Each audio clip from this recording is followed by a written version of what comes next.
ya mong nganggo sliramu ora ana wong ayu kajaba mung sliramu amarga dirimu paling istimewa bagi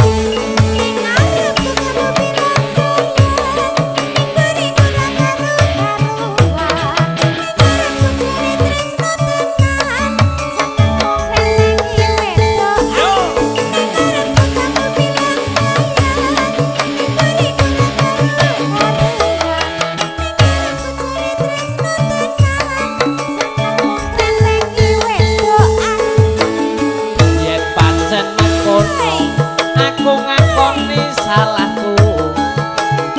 mula sing tak jaluk sing gedhe pangapuramu janji sing tenan mas seneng rentengi wedoan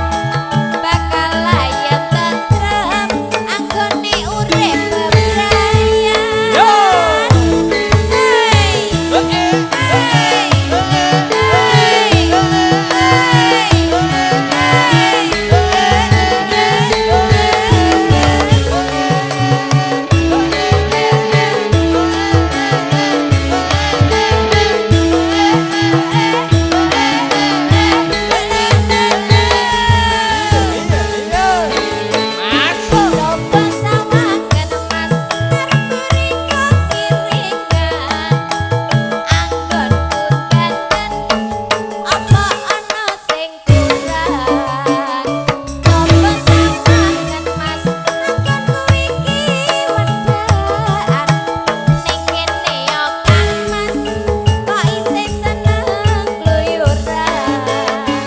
aja gampang nesu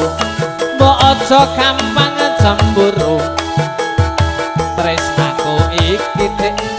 ya mung kanggo sliramu ora ana wong ayu kajaba mung sliramu marga awakmu paling istimewa bagiku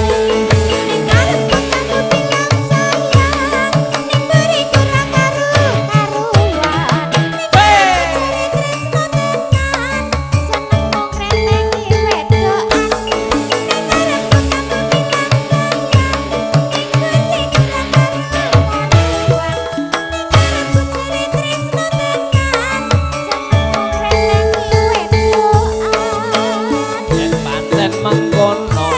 aku ngakoni salahku mula sing tak jaluk sing gedhe pangapuramu janji sing tenan mas seneng rentengi wedoan bakal layak tentrem anggone urip bebrayan